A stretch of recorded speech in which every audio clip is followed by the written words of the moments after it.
Hi everyone, সবাইকে study for education চ্যানেলের পক্ষ থেকে স্বাগত জানাই। আজকে আমরা আলোচনা করব রাধাকৃষ্ণন কমিশন অর্থাৎ ইন্ডিয়ান ইউনিভার্সিটি কমিশন, যাকে রাধাকৃষ্ণন কমিশনও বলা হয়। অর্থাৎ এর সময়কাল কত? 1948 থেকে 1949। তাহলে আজকে আমরা আলোচনা করব রাধাকৃষ্ণন কমিশন। তার আগে যারা চ্যানেলটি এখনো পর্যন্ত সাবস্ক্রাইব করোনি, সাবস্ক্রাইব বাটনে ক্লিক করে বেল আইকনটি অন করে দিয়ে আমাদের চ্যানেলের মেম্বার হয়ে যাও পরবর্তী ক্লাসের নোটিফিকেশনগুলো হাতের কাছে পাওয়ার জন্য। চলো বেশি কথা না বাড়িয়ে শুরু করে আজকের ক্লাস। রাধাকৃষ্ণন কমিশন অর্থাৎ ইন্ডিয়ান ইউনিভার্সিটি কমিশন, ভারতীয় বিশ্ববিদ্যালয় কমিশন অর্থাৎ রাধাকৃষ্ণন কমিশন। প্রথমে আমরা এর ভূমিকা আলোচনা করব। ভূমিকার মধ্যে আমাদের কি কি লিখতে হবে? প্রথমত, রাধাকৃষ্ণন কমিশন কত সালে হয়েছিল, কার নেতৃত্বে হয়েছিল, সদস্যগণ কে কে ছিলেন, তার সদস্যগণ কে কে ছিলেন এবং এই কমিশনের মূল লক্ষ্য কি ছিল। প্রথমত, স্বাধীন ভারতের প্রথম শিক্ষা কমিশন হলো রাধাকৃষ্ণন কমিশন। 1948 সালে ডক্টর সর্বপল্লী রাধাকৃষ্ণনের সভাপতিত্বে এই কমিশন ভারত সরকার কর্তৃক গঠিত হয়। এর সদস্যগণ ছিলেন doctor Tarachand, doctor Zakir Hossain, doctor লক্ষণ স্বামী মুদালিয়ার, ডক্টর মেঘনাদ সাহা, ডক্টর করম নারায়ণ, ডক্টর নির্মল কুমার সিদ্ধান্ত। এছাড়াও এই কমিটির 3জন বিদেশি সদস্য ছিলেন। এই বিদেশি শিক্ষাবিদ সদস্যগণ হলেন doctor Arthur E Morgan, doctor James F Duff এবং ডক্টর টি গার্ড। কমিশনের সভাপতি ডক্টর সর্বপল্লী রাধাকৃষ্ণনের নেতৃত্বে এই কমিটি গঠন করা হয়েছিল বলে এই কমিশনের নাম হয় রাধাকৃষ্ণন কমিশন। এই কমিশনের মূল লক্ষ্য হলো ভারতীয় উচ্চশিক্ষার সার্বিক উন্নয়ন সাধন, অর্থাৎ বিশ্ববিদ্যালয় শিক্ষার উদ্দেশ্য, পাঠ্যক্রম, শিক্ষার মাধ্যম, শিক্ষক, শিক্ষার মান, ধর্মশিক্ষা, নারী শিক্ষা, মূল্যায়ন, ছাত্র কল্যাণ, বিদ্যালয় প্রশাসন প্রভৃতি বিষয়ে যেসব প্রয়োজনীয় সুপারিশ করেছেন তা নিম্নে আমরা একে একে করে আলোচনা করব। প্রথমে উচ্চশিক্ষার লক্ষ্য। তাহলে রাধাকৃষ্ণন কমিশনের মতে উচ্চশিক্ষার লক্ষ্য কী ছিল? স্বাধীনতা লাভের পর উচ্চশিক্ষার গুরুত্ব আগের তুলনায় অনেক বৃদ্ধি পেয়েছে। তাহলে কি স্বাধীনতা লাভের পর ভারতের উচ্চশিক্ষার গুরুত্ব অনেক বেশি বৃদ্ধি পেয়েছে। পরবর্তী পরিস্থিতিতে তাই বিশ্ববিদ্যালয়ের দায়িত্ব ও কর্মক্ষেত্রে যথেষ্ট প্রসারিত হয়েছে। এই অবস্থার কথা মনে রেখে রাধাকৃষ্ণন কমিশন উচ্চশিক্ষার লক্ষ্যে যেসব বিষয়ের উপর আলোচনা করেছেন বা যেসব বিষয়ের উপর গুরুত্ব দিয়েছেন সেগুলি নিম্নে আমরা একে একে জানব। প্রথমত, যোগ্য নেতা তৈরি। কমিশনের মতে উচ্চশিক্ষার একটি বড় কাজ হলো নেতৃত্বের প্রশিক্ষণ, অর্থাৎ নেতা তৈরির জন্য তাকে প্রশিক্ষণ দেওয়া। শিক্ষা, সংস্কৃতি, রাজনীতি, অর্থনীতি, প্রশাসন ইত্যাদি জাতীয় জীবনে সমস্ত ক্ষেত্রে সুষ্ঠু নেতৃত্বের জন্য প্রয়োজন ভালো নেতা, অর্থাৎ গুড লিডার। উচ্চশিক্ষার কাজ হলো এই ধরনের নেতা তৈরি করা। এবার আসি সংস্কৃতির ঐতিহ্য। শিক্ষার একটি কাজ হলো জাতীয় সংস্কৃতির ঐতিহ্যের সংরক্ষণ ও সঞ্চালন। তাই কমিশনের মতে ভারতীয় সংস্কৃতি সম্পর্কে সচেতন করার সঙ্গে সঙ্গে মানব জাতির বৌদ্ধিক ও নৈতিক জ্ঞান সঞ্চালিত করাই হবে শিক্ষার অন্যতম লক্ষ্য। এবার আসি চরিত্রের বিকাশ সাধন। কমিশনের মতে আমরা একটা সভ্যতা গড়ে তুলতে চাই, একটা ফ্যাক্টরি বা কারখানা নয়। একটি সভ্যতা গঠনের মূল উপাদান হলো মানুষ ও মানুষের চারিত্রিক দৃঢ়তা। সুতরাং বিশ্ববিদ্যালয়ের শিক্ষার মাধ্যমে শিক্ষার্থীদের চারিত্রিক বিকাশ ঘটাতে হবে। এবার আসি 4 নম্বর, গণতান্ত্রিক মূল্যবোধের বিকাশ। আমরা একটি গণতান্ত্রিক সমাজে বসবাস করি এবং গণতান্ত্রিক ব্যবস্থাকে আমরা আদর্শ বলে মনে করি। গণতন্ত্রের মূল কথা হলো সাম্য, মৈত্রী, স্বাধীনতা ও সুবিচার। উচ্চশিক্ষার লক্ষ্য হবে শিক্ষার্থীদের মধ্যে গণতান্ত্রিক ভাবধারা তথা গণতান্ত্রিক মূল্যবোধ গড়ে তোলা। জ্ঞানের রাজ্যে অভিযান। উচ্চশিক্ষার প্রধানতম কাজ হবে গবেষণা বা অনুসন্ধান করা। জ্ঞানের রাজ্যে বিভিন্ন ক্ষেত্রে অভিযান বা অনুসন্ধান চালিয়ে নতুন নতুন জ্ঞান সৃষ্টি করা উচ্চশিক্ষা তথা আধুনিক বিশ্ববিদ্যালয়ের অন্যতম কাজ। বিজ্ঞান, কারিগরি ও কৃষি শিক্ষার প্রসার। বিজ্ঞান ও কারিগরি বিদ্যার প্রভাবে আধুনিক পৃথিবীতে ব্যাপক পরিবর্তন সূচিত হয়েছে। জাতির অগ্রগতি ও অর্থনৈতিক উন্নতির জন্য বিশ্ববিদ্যালয়কে উচ্চমানের বিজ্ঞান ও কারিগরি বিদ্যার প্রসার ঘটাতে হবে। এবার 7 নম্বর, প্রাকৃতিক ও মানব সম্পদের সুষ্ঠু ব্যবহার। জাতি জীবনের সর্বক্ষেত্রে সমৃদ্ধি বা অগ্রগতির জন্য প্রয়োজন সম্পদ। সম্পদ সৃষ্টি হয় প্রাকৃতিক ও মানব সম্পদের সমন্বয়ে। তাহলে কি প্রকৃতি ও মানব একত্রে যদি কাজ করে তাহলেই আমাদের সম্পদ সৃষ্টি হয়। তাই প্রাকৃতিক ও মানব সম্পদের যথাযথ ব্যবহার করা হবে বিশ্ববিদ্যালয়ের স্তরের শিক্ষার লক্ষ্য। সৌভ্রাতৃত্ববোধ, বিশ্ব ভ্রাতৃত্ববোধের শিক্ষা। উচ্চশিক্ষার লক্ষ্য হবে শিক্ষার্থীদের মধ্যে সৌভ্রাতৃত্ববোধের সৃষ্টি করা। ছাত্র ও শিক্ষককে কলেজ ও বিশ্ববিদ্যালয়ে ঐক্যবোধ সৃষ্টি করতে হবে। এই সৌভ্রাতৃত্ববোধ থেকেই সৌভ্রাতৃত্ববোধের সৃষ্টি হয়। এবার আসি সাধারণ শিক্ষা অর্থাৎ জেনারেল এডুকেশন।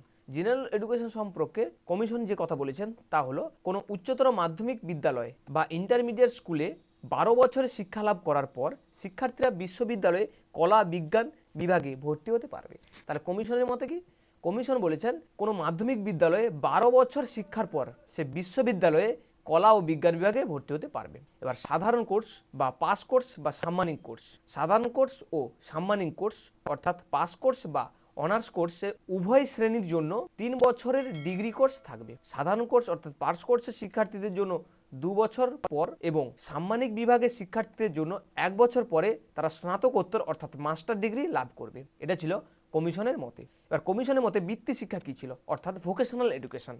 শিক্ষার একটি গুরুত্বপূর্ণ কাজ হলো শিক্ষার্থীকে ভবিষ্যৎ জীবনে উপযোগী করে গড়ে তোলা, অর্থাৎ শিক্ষার্থীকে কোনো পেশা বা বৃত্তির জন্য প্রয়োজনীয় জ্ঞান ও দক্ষতার দ্বারা প্রস্তুত করা। বৃত্তি শিক্ষা সম্পর্কে কমিশনের প্রধান সুপারিশগুলি হলো, প্রথমত কৃষিবিদ্যা। বৃত্তি শিক্ষার কর্মসূচিতে কৃষিবিদ্যাকে অগ্রাধিকার দিতে হবে। প্রাথমিক থেকে শিক্ষার উচ্চতর পর্যন্ত কৃষিবিদ্যা চর্চার ব্যবস্থা করতে হবে। গ্রামে কৃষিবিদ্যা কলেজ ও বিশ্ববিদ্যালয় গড়ে তুলতে হবে। আইনি শিক্ষার কলেজগুলিকে পুনর্গঠন করতে হবে। আইন বিষয়ে 3 বছরের ডিগ্রি কোর্স প্রথা প্রবর্তন করতে হবে। আইন শাখায় ভর্তি হতে হলে অবশ্যই 3 বছরের ডিগ্রি কোর্স পাস করতে হবে। এবার আসি বাণিজ্য। বিকম পাসের পর ছাত্রদের বাণিজ্যে কতগুলি শাখা শিক্ষা গ্রহণ করতে হবে। এমকম পাশের শিক্ষার্থীদের শিক্ষা হবে মূলত ব্যবহারিক। বাণিজ্য বিভাগের শিক্ষার্থীদের ফার্মে হাতে কলমে কাজ শেখার সুযোগ দিতে হবে। এবার 4 নম্বর ইঞ্জিনিয়ারিং ও প্রযুক্তিবিদ্যা। ইঞ্জিনিয়ারিং শিক্ষার উন্নতি হওয়া প্রয়োজন। প্রচলিত ইঞ্জিনিয়ারিং শিক্ষা প্রতিষ্ঠানগুলি বর্তমানে রয়েছে সেগুলির উন্নতি সাধন প্রয়োজন। উন্নত ধরনের আরও শিক্ষা প্রতিষ্ঠান করতে হবে। গবেষণার জন্য বহু কেন্দ্র স্থাপন করতে হবে। 5 নম্বর চিকিৎসাবিদ্যা। চিকিৎসাবিদ্যার কলেজগুলিতে 100 জনের বেশি শিক্ষার্থীদের ভর্তি করা যাবে না। প্রতি ছাত্রছাত্রী পিছু কমপক্ষে 10 জন রোগীর সংখ্যা নির্ধারিত থাকবে। গ্রামীণ কেন্দ্রে শিক্ষা গঠনের ব্যবস্থা করতে হবে। স্নাতকোত্তর স্তরে পাবলিক হেলথ ইঞ্জিনিয়ারিং ও নার্সিংয়ের গুরুত্ব দিতে হবে। এবার আসি শিক্ষার মাধ্যম, অর্থাৎ শিক্ষার মাধ্যম কি হবে, কোন মাধ্যমে শিক্ষার্থীরা পড়াশোনা করবে।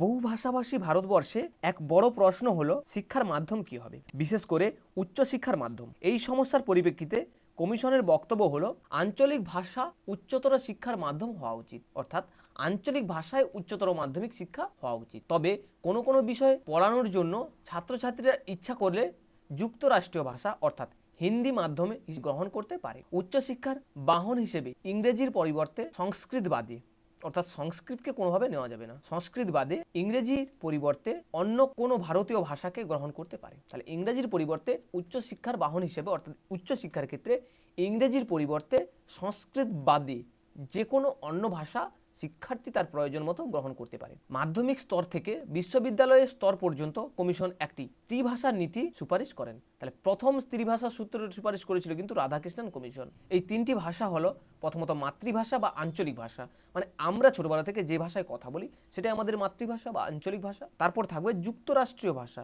অর্থাৎ সর্বভারতীয় ভাষা যাকে হিন্দি বলা হয়। তারপর থাকবে ইংরেজি। এই হলো 3টি ভাষা। তাহলে প্রথমত কি মাতৃভাষা, হিন্দি এবং ইংরেজি, এটাই হলো ত্রিভাষা। এবার আসি পরীক্ষা পদ্ধতি অর্থাৎ ইভালুয়েশন সিস্টেম। প্রচলিত পরীক্ষা পদ্ধতির কুফল সম্পর্কে কমিশন সচেতন ছিল। কমিশন প্রচলিত শিক্ষা পদ্ধতির তীব্র সমালোচনা করে কমিশন মন্তব্য করেন, বিশ্ববিদ্যালয়ের শিক্ষার উন্নতির জন্য যদি আমাদের একটি মাত্র সুপারিশ করতে হয় তবে সেটা হবে প্রচলিত পরীক্ষা পদ্ধতির। কমিশন পরীক্ষা পদ্ধতির সংস্কারের জন্য যে সুপারিশগুলো করেছিলেন তা হলো, প্রথমত সরকারি উচ্চ পদে কর্মী নিয়োগের ক্ষেত্রে বিশ্ববিদ্যালয়ের ডিগ্রি অত্যাবশ্যক বলে বিবেচনা হবে না। এজন্য নিয়োগকর্তারা বিশেষ পরীক্ষার ব্যবস্থা করবে, ফলে প্রচলিত পরীক্ষা ব্যবস্থার কিছুটা ত্রুটি দূর করা যাবে। এবার 2 নম্বর, পরীক্ষা রচনাধর্মী না করে যতটা সম্ভব বস্তুধর্মী অর্থাৎ অবজেক্টিভ টাইপ করে তুলতে হবে। 3 নম্বর, কমিশন অভ্যন্তরীণ মূল্যায়নের উপর যথেষ্ট গুরুত্ব দেন। মোট নম্বরের 1/3 অংশ অভ্যন্তরীণ মূল্যায়নের জন্য নির্দিষ্ট করা হবে। শ্রেণীকক্ষে ও শ্রেণীকক্ষের বাইরে বিষয় সম্পর্কে সমস্ত কাজ করানো হবে অভ্যন্তরীণ পরীক্ষায়, এই সমস্ত কাজের মূল্যায়ন করা হবে। 4 নম্বর, বিশ্ববিদ্যালয়ে 3 বছরে 3টি পরীক্ষা নেওয়া হবে। 3টি পরীক্ষার জন্য সমগ্র পাঠ্য বিষয়কে 3টি স্বয়ংসম্পূর্ণ এককে ভাগ করে নিয়েই পরীক্ষা নেওয়া হবে। 5 নম্বর, একটি বিষয় অন্তত 5 বছরের অধ্যাপনার অভিজ্ঞতা না থাকলে কেউ পরীক্ষক নিযুক্ত হবে না, অর্থাৎ 5 বছরের অভিজ্ঞতা থাকতে হবে। 6 নম্বর, ধারাবাহিক পরীক্ষায় ক্রেডিট দেওয়ার রীতি চালু করতে হবে। পরীক্ষায় প্রথম শ্রেণীর স্থান পেতে গেলে 70%, দ্বিতীয় শ্রেণীর স্থান পেতে গেলে 55% এবং তৃতীয় শ্রেণীর স্থান পেতে গেলে 40% নম্বর পেতে হবে। এবার আসি ধর্মশিক্ষা। ভারতবর্ষ হলো বহু ধর্মের দেশ। কমিশন অভিমত প্রকাশ করেন যে ভারতে ধর্মশিক্ষা ছাড়া শিক্ষা সমাপ্ত হতে পারে না। স্বাধীন ভারত এক ধর্মনিরপেক্ষ গণতান্ত্রিক সার্বভৌমিক রাষ্ট্র। ভারতীয় সংবিধানে এই নীতিকে আশ্রয় করে বিশ্ববিদ্যালয় কমিশন ধর্মশিক্ষার জন্য নানা সুপারিশ করেছেন। এই সুপারিশগুলি হলো, প্রথমত, বিদ্যালয়ের দৈনন্দিন কাজ শুরু হওয়ার আগে শিক্ষার্থীরা কিছুক্ষণ নীরব ধ্যান ও নীরব প্রার্থনা করবে। এই প্রার্থনার ফলে শিক্ষার্থীদের চিত্ত সংযত এবং শিক্ষার্থীদের আত্মিক উন্নতি হবে। মাধ্যমিক বিদ্যালয়গুলিতে ধর্ম সংস্কারকদের জীবনী পাঠের ব্যবস্থা করতে হবে এবং তাদের শিক্ষার মূল নীতিগুলি ছাত্রদের অন্তরে অনুপ্রবেশ করানোর চেষ্টা করতে হবে। ডিগ্রি কোর্সে প্রথম বছরে পৃথিবীর শ্রেষ্ঠ ধর্মগুরুদের জীবনী, যেমন বুদ্ধ, যীশুখ্রিস্ট, হযরত মুহাম্মদ, কবির, নানক, চৈতন্য, শ্রীরামকৃষ্ণ, বিবেকানন্দ প্রভৃতি মহান ব্যক্তিদের আলোচনা ব্যবস্থা থাকবে। দ্বিতীয় বছর পৃথিবীর শ্রেষ্ঠ ধর্মগ্রন্থ সমূহ থেকে সর্বজনীন আবেদনপূর্ণ বাণী আলোচিত হবে। তৃতীয় বছরে ধর্মতত্ত্বের মূল সমস্যাগুলি নিয়ে আলোচনা করা হবে। এবার আসি নারী শিক্ষা। এই কমিশন নারী শিক্ষা সম্বন্ধে নানা সুপারিশ করেছিলেন। এই সুপারিশগুলি হলো, প্রথমত, নারী শিক্ষার সুযোগ বাড়াতে হবে এবং কো এডুকেশন কলেজগুলিতে মেয়েদের জন্য প্রয়োজনীয় সুযোগ সুবিধার ব্যবস্থা করতে হবে। 2 নম্বর, মেয়েদের এবং ছেলেদের শিক্ষাক্রম প্রায় একই রকম হবে। 3 নম্বর, শিক্ষা কর্মসূচিতে যাতে নারীরা যোগ্য ভূমিকা পালন করতে পারে তার ব্যবস্থা করতে হবে। 4 নম্বর, মেয়েদের শিক্ষা লাভের সুযোগ বৃদ্ধি করতে হবে। 5 নম্বর, নারী ও পুরুষদের শিক্ষার মধ্যে কতকগুলি বিষয় সাদৃশ্য থাকলেও মেয়েদের জন্য শিক্ষার সুযোগ আরও বাড়াতে হবে। 6 নম্বর, সমাজের নাগরিক ও নারী হিসেবে তাদের কর্তব্যবোধ জাগরিত করে সমাজের যথাযোগ্য স্থান গ্রহণ করার উপযুক্ত ব্যবস্থা করতে হবে।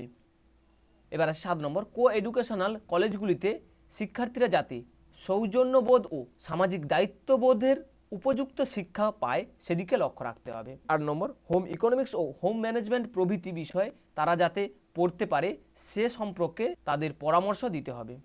9 নম্বর, শিক্ষিকারা একই প্রকার কাজের জন্য শিক্ষকদের সমান হারে বেতন পাবেন। 10 নম্বর, সমাজে নারীদের উপযুক্ত মর্যাদা প্রদান করতে হবে। এবার আসি গ্রামীণ বিশ্ববিদ্যালয়। সর্বপ্রথম রাধাকৃষ্ণন কমিশনেই গ্রামের উচ্চশিক্ষার প্রসারের উপর গুরুত্ব আরোপ করা হয়। ভারতবর্ষের শতকরা 85% লোক বাস করে গ্রামে। কৃষিকাজকে কেন্দ্র করে গড়ে ওঠে গ্রামের সামাজিক ও অর্থনৈতিক জীবন। তাই রাধাকৃষ্ণন কমিশন গ্রামের অগণিত মানুষদের চাহিদার কথা মাথায় রেখে কমিশন গ্রামীণ বিশ্ববিদ্যালয়ের প্রতিষ্ঠার সুপারিশ করেন। গ্রামীণ বিশ্ববিদ্যালয়ের সাংগঠনিক রূপটি হলো, প্রথমত, প্রাথমিক স্তর 8 বছরের বুনিয়াদী শিক্ষা অর্থাৎ 6 থেকে 14 বছর, পরবর্তী 3 বছর উত্তর বুনিয়াদী ও মাধ্যমিক শিক্ষা অর্থাৎ 15 থেকে 17 বছর, পরবর্তী 3 বছরের কলেজীয় শিক্ষা অর্থাৎ 18 থেকে 20 বছর, তারপর উত্তর কলেজীয় বিশ্ববিদ্যালয় শিক্ষা অর্থাৎ 21 থেকে 22 বছর।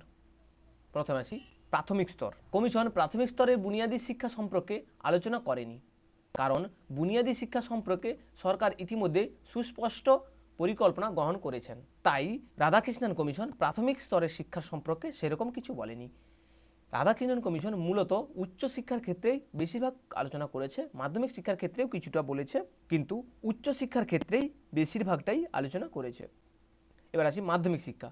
মাধ্যমিক বিদ্যালয়গুলি হবে আবাসিক, অর্থাৎ সেখানে থাকা খাওয়ার ব্যবস্থা থাকবে দূরবর্তী শিক্ষার্থীদের জন্য। প্রতিটি আবাসিক বিদ্যালয়ের জন্য 30 থেকে 36 একর জমি নির্দিষ্ট থাকবে। এই জমিতে বিদ্যালয় গৃহ, ছাত্রাবাস, শিক্ষকদের বাসগৃহ, খেলার মাঠ, শিল্প শিক্ষার ঘর ও কারখানা, কৃষিক্ষেত্র, পশুচারণ ক্ষেত্র ও উদ্যানের ব্যবস্থা থাকবে। বিদ্যালয়টি গ্রামের কেন্দ্রস্থলে থাকবে যাতে গ্রামের চারপাশ থেকে শিক্ষার্থীরা এসে পড়াশোনা করতে পারে। প্রতিটি বিদ্যালয়ে 150 জনের বেশি শিক্ষার্থী থাকবে না। বিদ্যালয়ে 50% সময় তাত্ত্বিক আলোচনা ও বাকি 50% সময় হাতে কলমে কাজ করার ব্যবস্থা থাকবে, অর্থাৎ এখন যেটা বলি ব্যবহারিক শিক্ষা। সমস্ত বিদ্যালয় এলাকাটি একটি আদর্শ পল্লীর মতো সুপরিকল্পিত হবে।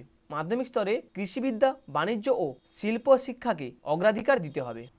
এবার আসি কলেজ ও বিশ্ববিদ্যালয় শিক্ষা। মাধ্যমিক শিক্ষা সম্পূর্ণ করে শিক্ষার্থীরা গ্রামীণ কলেজ ও বিশ্ববিদ্যালয় থেকে উচ্চশিক্ষা গ্রহণ করে। গ্রামীণ বিশ্ববিদ্যালয়ের অধীন আবাসিক স্নাতক স্তরের কলেজ গড়ে উঠবে। বৃত্তাকারে অবস্থিত কলেজগুলির কেন্দ্রে থাকবে একটি করে গ্রামীণ বিশ্ববিদ্যালয়। সামগ্রিকভাবে গ্রামীণ বিশ্ববিদ্যালয় কর্মসূচিকে 5টি ভাগে বিভক্ত করা যেতে পারে। প্রথমত, বিশ্ববিদ্যালয় এলাকাভুক্ত মাধ্যমিক বিদ্যালয় ও প্রাক স্নাতক মহাবিদ্যালয়গুলির অনুমোদনের ভার থাকবে ওই বিশ্ববিদ্যালয়ের ওপর। বিশ্ববিদ্যালয়টি হবে পরিপূর্ণভাবে আবাসিক। গ্রামীণ সমাজ, অর্থনীতি, শিল্প সম্বন্ধে উচ্চতর শিক্ষা ও গবেষণার পরিচালনার উদ্দেশ্য নিয়ে বিশ্ববিদ্যালয়ে পাঠ্যক্রম রচিত হবে। গ্রামীণ জীবনে অর্থনীতি, স্বাস্থ্যনীতি, শিক্ষা, সমাজ ও সাংস্কৃতিক বিষয় অবলম্বন গবেষণা করা উপযুক্ত ব্যবস্থা করা হবে। গ্রামের শিক্ষিত ব্যক্তিদের সাহায্যে স্থানীয় সমাজ, অর্থনীতি ও সংস্কৃতির বিভিন্ন দিকের তথ্যাদি গৃহীত হবে। এবার আসি শিক্ষক। শিক্ষার মূল রূপকার হলেন শিক্ষক। ভবিষ্যতে জাতির জীবনের সর্বক্ষেত্রে নেতৃত্ব দান করবেন উচ্চশিক্ষাপ্রাপ্ত ছাত্রছাত্রীরা। তাদের মননশীলতার দ্বারা জাতি জীবনে সমৃদ্ধ হবে। তাদের প্রস্তুত করার দায়িত্ব গ্রহণ করবে দেশের বিভিন্ন বিশ্ববিদ্যালয়ের শিক্ষক শিক্ষিকাগণ।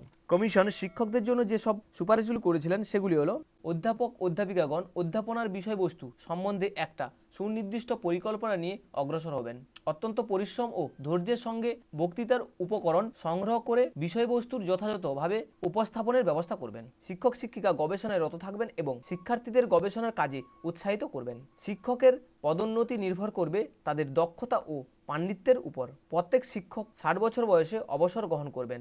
যোগ্য শিক্ষকেরা কর্মক্ষম থাকলে তাদের কার্যকাল 64 বছর পর্যন্ত বাড়ানো চলবে। শিক্ষকদের চাকরির শর্তাবলী, প্রভিডেন্ট ফান্ড, কাজ করার সময়, ছুটি প্রভৃতি স্থির করে দিতে হবে। ছাত্র কল্যাণ। ছাত্র কল্যাণের জন্য কমিশন যে সুপারিশগুলো করেছিলেন তা হলো: কল্যাণের জন্য একটি উপদেষ্টা কমিটি গঠন করতে হবে। ছাত্রদের সমাজ কল্যাণমূলক কাজে উৎসাহিত করতে হবে। বছরে অত্যন্ত একবার বিনামূল্যে স্বাস্থ্য পরীক্ষার ব্যবস্থা করতে হবে। শারীরিক শিক্ষা ও খেলাধুলার ব্যবস্থা থাকবে। প্রত্যেকটি বিশ্ববিদ্যালয়ে এনসিসি ইউনিটি থাকবে। এবার আসি বিশ্ববিদ্যালয় প্রশাসন, অর্থাৎ বিশ্ববিদ্যালয় প্রশাসন কেমন হবে। বিশ্ববিদ্যালয় শিক্ষাকে কেন্দ্রীয় ও রাজ্য উভয় তালিকাভুক্ত করতে হবে, অর্থাৎ যেখানে কেন্দ্র ও রাজ্য উভয়ের তালিকাভুক্ত করতে হবে বিশ্ববিদ্যালয় শিক্ষাকে। নিছক অনুমোদন প্রদানকারী কোনো বিশ্ববিদ্যালয় থাকবে না। তাহলে কি নিছক অনুমোদন প্রদানকারী কোনো বিশ্ববিদ্যালয় থাকবে না। সরকারি কলেজগুলি ধীরে ধীরে বিশ্ববিদ্যালয়ে সহকারী কলেজ রূপে পরিগণিত হবে বা রূপান্তরিত করতে হবে। অনুমোদিত কলেজগুলি যাতে সংঘবদ্ধ হবে বিশ্ববিদ্যালয়ে পরিণত হয় তার ব্যবস্থা করতে হবে।